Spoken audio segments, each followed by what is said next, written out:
Welcome home, brave gits. I am Ash, this is Ash Quest, and this is Warhammer Quest Cursed City, a game in which heroic quests in the doomed city of Ulfenkarn take place from Games Workshop.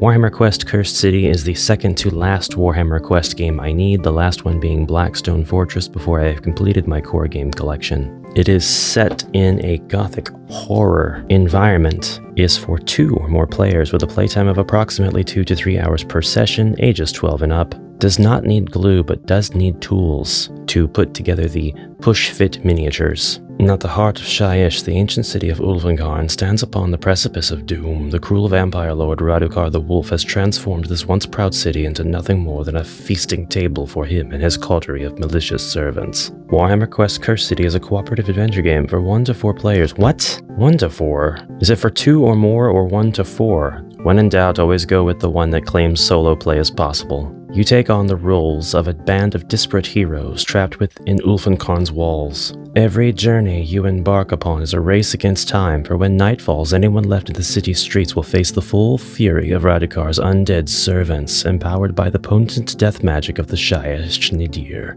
Your ultimate aim is to destroy the vampiric despot, but you must first destabilize his tyrannical rule if you are to discover the secrets by which the wolf and his lieutenants have rendered themselves immune to death. I'm looking forward to unboxing this very much, particularly because this was completely sealed in plastic, brand new, and I got it for a pretty incredible price, which is always a flex. If you're patient and you keep watch, you too can score things at magnificent prices secondhand. This one in particular, oh my god, oh my goodness, lord. Okay, rat. My rat senses are tingling. There is indeed a rat. Look at this rat, him holding a key. He's great, he's perfect. Rat leaping upon stone. Love it, love it. I've never, ever owned a Games Workshop product before this one, which had everything on the sprue, everything on these wacky, wavy, non-inflatable sprues.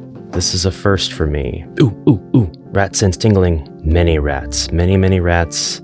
Many bats. Hanging skeleton skulls. Very grim. Very grim. Okay, so I'm very thankful that this does not require glue. It's just push fit. It seems after several decades, Games Workshop has figured out how to appease. Look at the detail in this. Man, does anything beat Games Workshop? Does anything beat them at all when it comes to miniatures? Just look at the detail. It's insane. You can see the cake on this imp. Well, that's a strange thing to notice. I notice everything. It's a strange thing to sculpt. Everything on sprue 2020. Mint condition indeed. Looks like the filming of this unboxing is going to take place in different sessions because I'm going to want to show you at least one of these characters put together. And don't worry, I have clippers. I'm not just going to dismantle everything with my large barbarian hands. We have this lovely sheet which is put in place, I assume, to make sure that nothing from the sprue punctures in to any of the non-plastic, non-sprue, non-miniature game components. We have the classic 100 billion Games Workshop 6-sided dice in a bag. There are a lot of different types of dice in here. Well, most of them are 6-sided, but we have white dice, 16 of those. Then we've got 5 black dice, 2 larger white dice with values from 0 to 2, 2 8-sided dice with values from 0 to 2, and 2 12-sided dice with values 0 to 2. 1 D12 with values 1 through 12. A metric fudge ton of bases, all meant to be fitted upon the miniatures after they've been assembled. The rulebook, which we are supposed to read first, and which, I'm not sure what's going on here. I guess that this was the impact that the sprued minis made, so not so mint after all, but you know, that's not the sort of thing that actually bothers me. The Cursed City quest book for Ulfenkarn in Peril. With the Ulfenkarn in Peril quest starting in the table of contents on page 18, nearly everything before that is profiles for the different characters. There are journeys, which consist of hunt journeys, scavenge journeys, deliverance journeys, and decapitation journeys, and crises. There are 6 decapitation journeys in this book.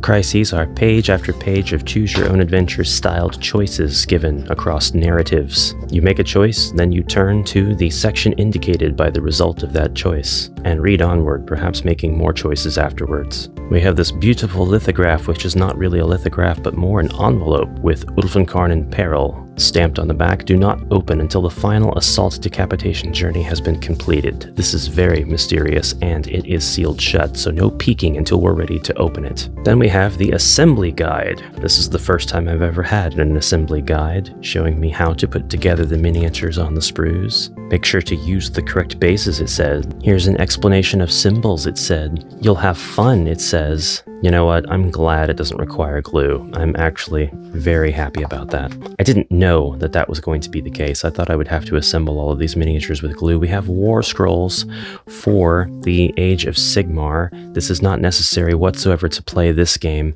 This is rather a supplement to take the elements from this game into your Age of Sigmar greater war gaming experience. You've got your character stats so that they can all be translated into a typical Age of Sigmar. The Witch Captain, Gorslav the Gravekeeper, Firkos Bloodborne, Kosargi Nightguard. All of them are in here. And then you've got some pitched battle profiles as well, with point values, battlefield roles for each of the characters, notes. Pretty neat, not something I'm ever going to use, but neat nonetheless. And now we have our tiles, whoops. Some of which are very excited to escape their cardboard trappings. This is going to be something that I disassemble, take out, because I actually do want to play this game at some point. And then we have tiles. Tiles and chits. Tiles and chits. And I'm guessing that these are doors, closed doors, which become open doors. Not a bad way to show closed and open doors. I'm honestly pretty much of the opinion that this is the best way to do it, unless you have other elements that are three-dimensional besides your characters, monsters, and so on. If you have furniture tiles, for example,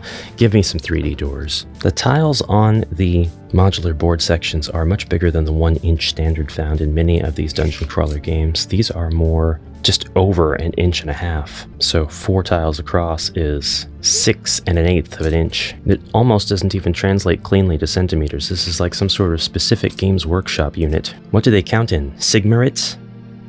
This is one of the larger ones, by the way, at 4 by 6, and the art is lovely. I mean, that kind of goes without saying. It's a Warhammer product to begin with, but it's a Warhammer Quest product, and they usually pay special attention to these little projects. You know, there are a lot of board games that they release every once in a while, many of which are licensed, I think, that are pretty much half-hearted attempts. Like, we've got a board game out there called Space Marine that I think you can find at Target, and it's such a lazy effort, but it doesn't have concentrated, focused, beautiful art. It just has enough play pieces and tokens to represent that A, the Space Marines are total badasses, and B, the Tyranids are many and a definite threat. All of the tiles here, none of which having anything to do with Space Marine, are quite lovely. They all have a little bit of environmental storytelling with them, which makes it a little bit to where they are maybe slightly situational, but I doubt you're going to run into any problems playing with these tiles using the supplied quest book. I haven't had to punch out an entire sheet worth of chits for tracking, and I'm very appreciative of that. There's almost no waste whatsoever. Literally, this is all I've ended up with so far. More beautiful rooms, outside and inside, bloodied beds, indicating perhaps a corrupt hospital of some sort, scenes that depict alleyways, and the spaces between the buildings outside that end up in cul-de-sacs of doom. Dooms being plural because you can never tell what sort of horrors await you. Broken pillars, trails of blood leading into underground labyrinths. Finally, we get some tokens. We get some silver, some gold, another green. If I didn't know any better, I'd say this is a trap token of some kind, but that's probably not right at all. Some horrifying skulls, which are chattering teeth on the other side. Chattering teeth bear traps, that is. More close-ups of the room tiles. You may ask, will this HeroQuest? Of course it will. These are beautiful scenes, outdoors, indoors, mansions, castles, interiors with a ton of horror potential. This is ready for your vampire adventures, and your furniture is going to fit anywhere you want on these scenes, so long as it doesn't cover up any of the baked-in environmental elements, and so long as, you know, you don't put a book bookcase outside, but I mean, I'm not going to tell you what to do. Put the bookcase outside. The realm is a free country, and Zargon doesn't follow rules anyway, unless Zargon is a rules lawyer, and then, well, it's a very bad game to be a rules lawyer in.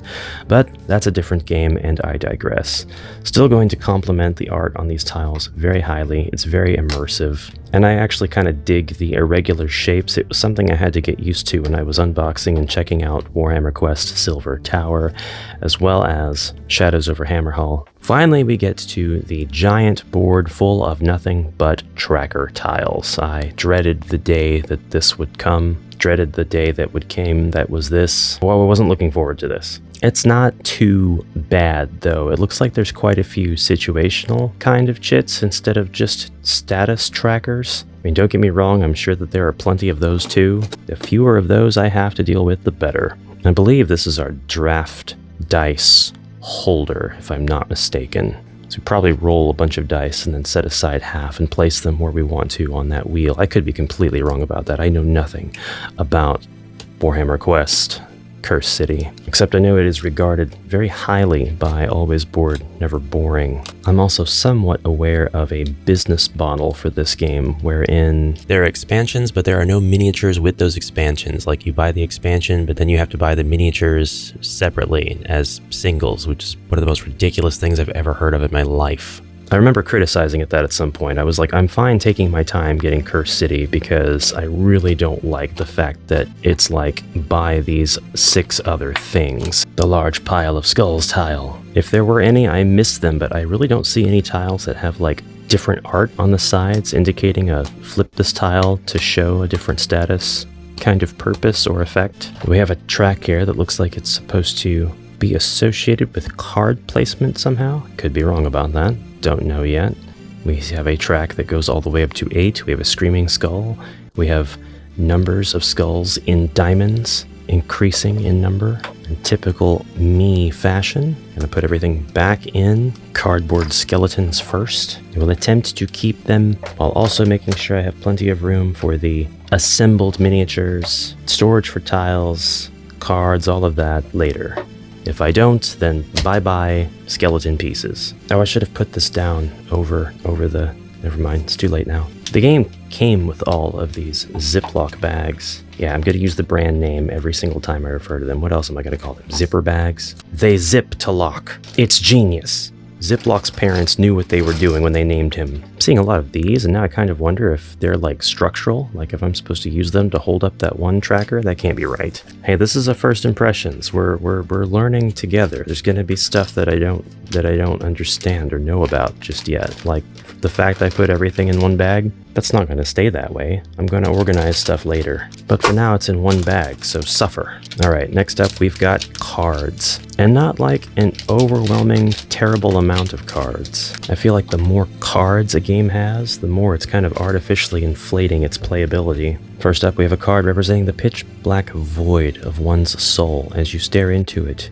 you long for existential closure. For to stare into the abyss, it's just a one-sided Ulfenkarn in peril card. I had tokens that I punched out that match the shape of these with these characters on them, so doubtless they go on here at some point, maybe. Here we have our characters, Captain Imelda Braskov, with card anatomy giving us their name, their traits, keywords, size, perhaps different places to put drafted dice, weapon actions, types of this action, what dice you have to roll to perform it, and the damage. The unique abilities of the character, the movement and dice rolled for agility, defense, and vitality, the carried item, the armor and the weapon, if any, and the path to glory for each character. Moving on, we've got Jelson Darok, Quelothis the Exile, Brutog the Corpse Eater. Oh wow, it's an ogre. I don't think I realized ogres were in this. Glorio Van Alten III. I thought his weapon action said whatever. Geistsever.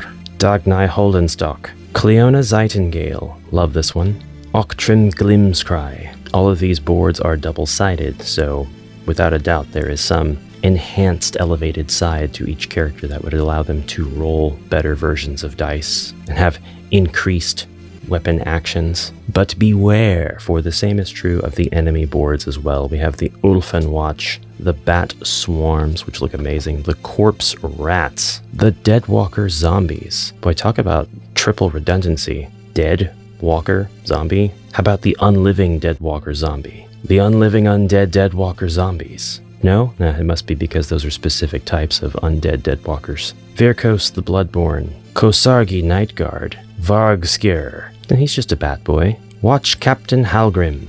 Well, he's still watching all right. Torgilius the Chamberlain. Gorslav the Gravekeeper. He doesn't look too bad. He doesn't look like such a bad guy. He could probably reason with him. Radukar the Wolf. This is the big bad of this whole game. And he's got supernatural strength, unsurpassable might, and he is an inveterate conqueror. Some of these special rules have the same name for the different names for the same trait, like Keeper of the Corpse Gardens. This hostile group cannot be driven off while this hostile is on the battlefield. And inveterate conqueror, this hostile group cannot be driven off while this hostile is on the battlefield. It's the same thing, but they're like, nah, we're not going to confuse you with keywords. We're just going to make them all lore-ish. Okay, we have a deck of very small cards, which all have the same back, but then like completely different fronts for some reason. Don't know what these are yet, but they look cool. Looks like they could represent the 4 heroes. Unsure about what these represent. The 4 here. It looks like there's more than 4 heroes with this game, which I highly, highly appreciate. But the 4 characters that you'll play in a 4-player game. Or if I'm assuming, the up to 4 heroes that you'll play in a less than 4-player game, where at least one player has to assume the role of more than one hero. Okay, we have a deck of what seem to be discovery cards, which have a key on one side and on the other, a discovery of perhaps Realmstone, or perhaps there's a lot of Realmstone. Varying amounts of Realmstone. Boy, that's really like almost half the deck, huh? Oh, Crisis. You can discover the crises.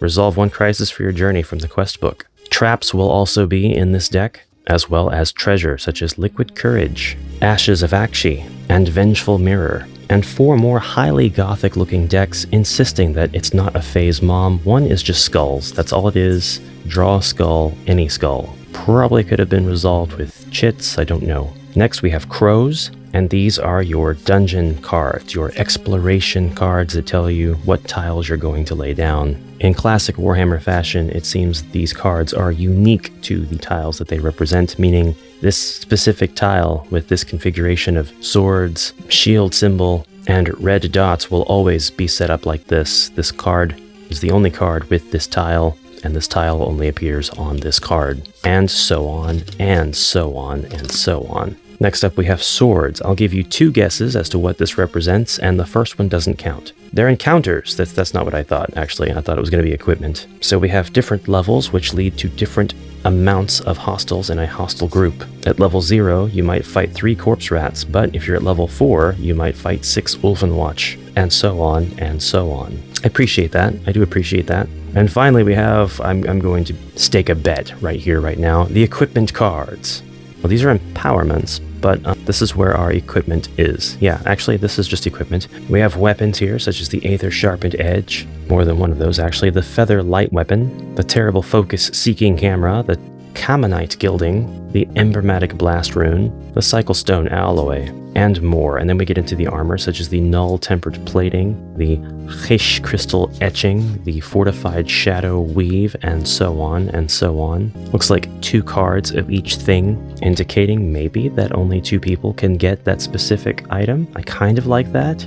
Kinda has limitations, or perhaps it's just an odds situation. You pull the card out of the deck for a reference and maybe you put it back in after you've recorded that you got the thing. I don't see character sheets here anywhere, so the actual recording of things must probably be done by the keeping of these different cards and tokens. And now a minor complaint. These cards had no reason to be different sizes, and yet they are. The encounters didn't need to be particularly large cards at all, and yet they are larger than the discovery cards. Why, Games Workshop? Why? I already know why. I don't need an answer. It's about presentation. Games Workshop can present. We also have traits for the Blade Executioner, Blade Executioner, Blade Executioner, Blade Stalwart, Lore Master. Okay, so we have four different sets of traits, and there are 8 cards.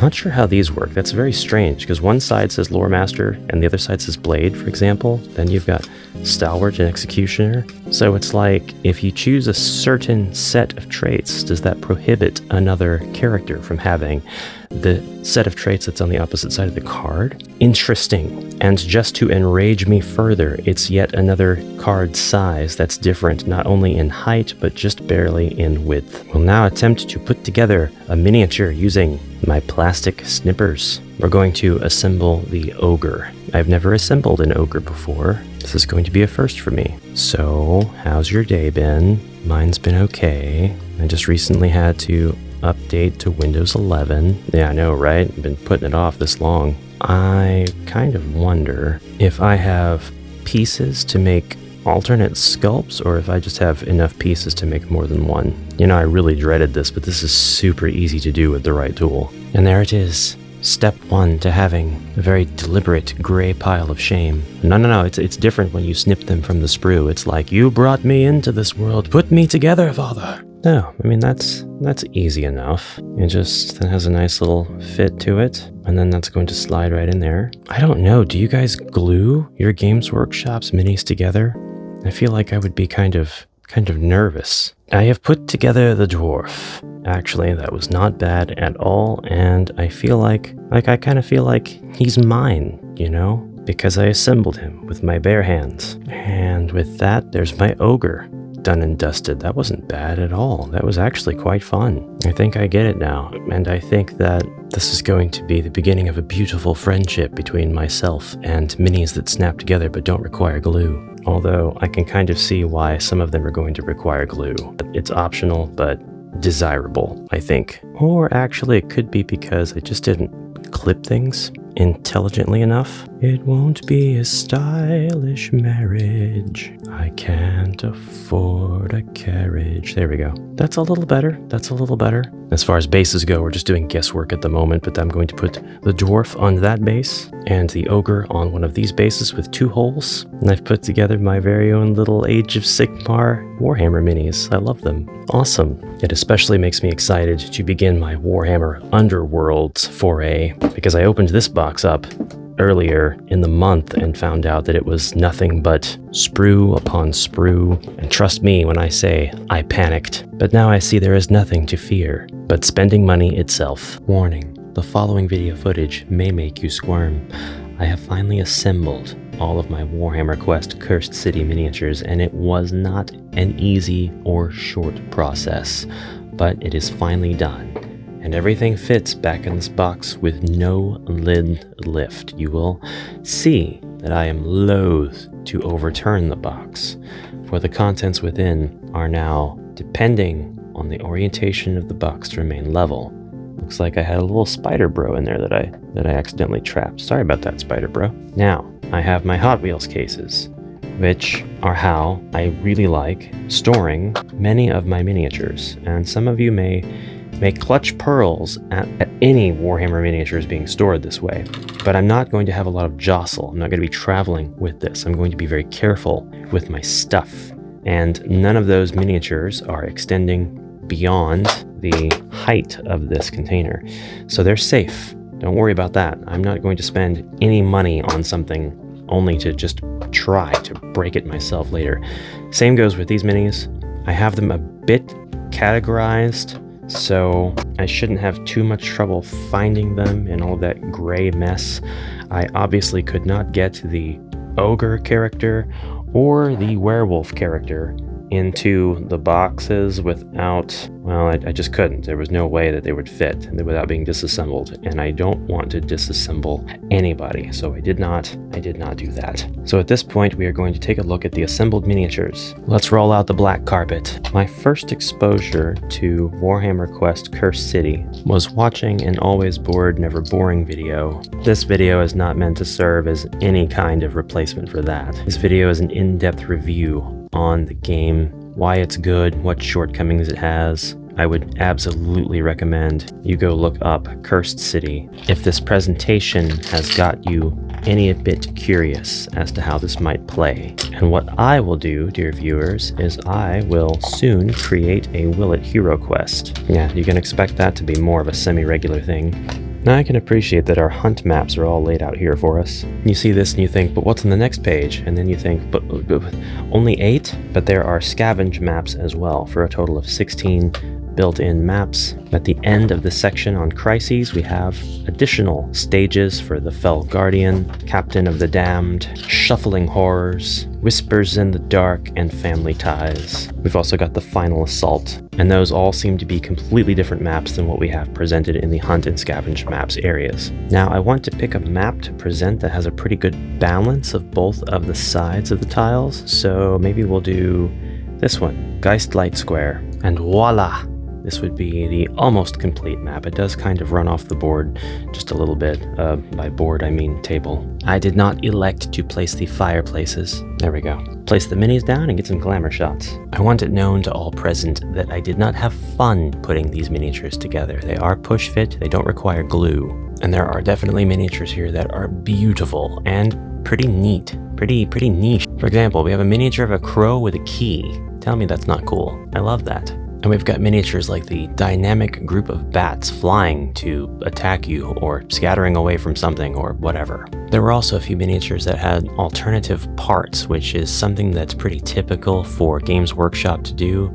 I don't see it very often in games like this though. Board games or like in Warhammer Underworlds, every part has got a function and all of the parts have to be used. But in this, there were just a few spare parts left over, particularly bases. I could have made 2 skeletons pointing left or 2 pointing right, but I elected to use the parts needed to make 1 pointing left and 1 pointing right, and now I have some greebles to use for a different project. But it was fellows like this with which I had the most trouble and the least fun. Looking at Games Workshop sprues, I made the comment a few times, I don't know if it's form, fit, and function ideal, or if it's just the user's going to have a lot of fun putting this together as a puzzle. But I felt nervous that I was going to break something, and in at least one case, I did break something, and I had to glue it back together. And maybe this is one of the disadvantages of push fit, because it's by virtue of having to push the pieces together that I had to apply so much pressure in some cases, and in at least one case, breaking the detail that was under my thumb.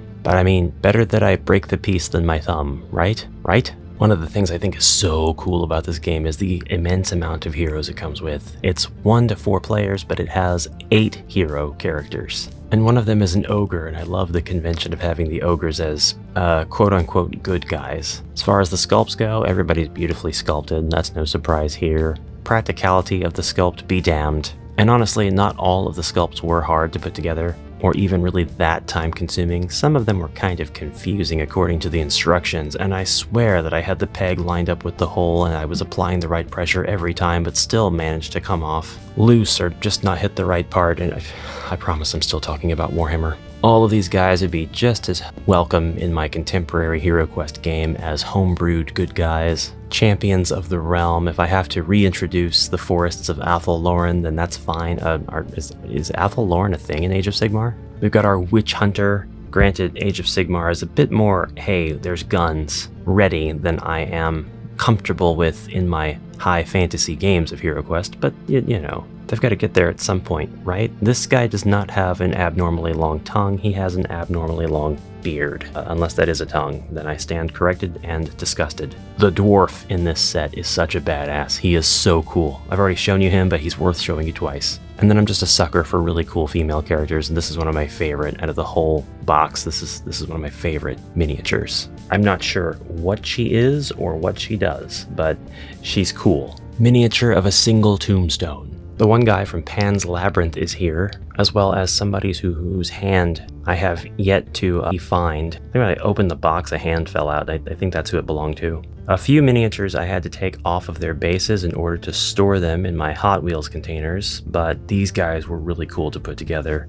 I like their sort of giantesque size and presence, and their weapons are huge, which makes them just really cool. The zombies in this game carry tombs on their back. That is really interesting. It's creepy. I haven't seen anything like that before. This one's carrying around like a whole crow and piece of stump and everything. Sign, candles. He's got all kinds of decorations. Another miniature who I took off the base. He's got his pet wolf with him. Definitely one of the bosses. Definitely a strange one. Has got rat and crow and candles still lit, and I thought maybe somebody had tried to stab him in the back and it hit this bedroll or whatever this is instead. The knife didn't go all the way through. He's gonna be okay. And then we think our big bad is this guy, for this entire game. The reason that the cursed city is doomed in Ulfengard, he's absolutely covered in wolf skins, pelts. He's very angry that he can't fit more pelts on him. Because of him, there are no more wolves in the world. That's not the lore of the game. That's just my headcanon. I haven't played yet, but I can already see why this would be a fan favorite. And being one of the later ones, I believe this one came out after the Silver Tower and Shadows over Hammerhall games, and I'm not sure if it came out before or after Blackstone Fortress. That would be a very quick Google search and or just looking at the box for me, but I feel it's important to be candid sometimes. I'm here to educate you visually, not necessarily liturgically, if that makes sense. I'll Google whether or not that makes sense also later. Have you played the other Warhammer quests? How do they stack up? Is Blackstone Fortress worth it? Yes or no? It doesn't matter. I'm going to get it anyway because it's Warhammer Quest, and also it's the only one that's 40k. But that is more or less Warhammer Quest Cursed City. So do look forward to the Will It HeroQuest video, and I will see you in the next exciting adventure. Thank you so much for watching and for your kind words and support, brave heroes. Until next time, have a fantastic rest of your journey, and farewell for now.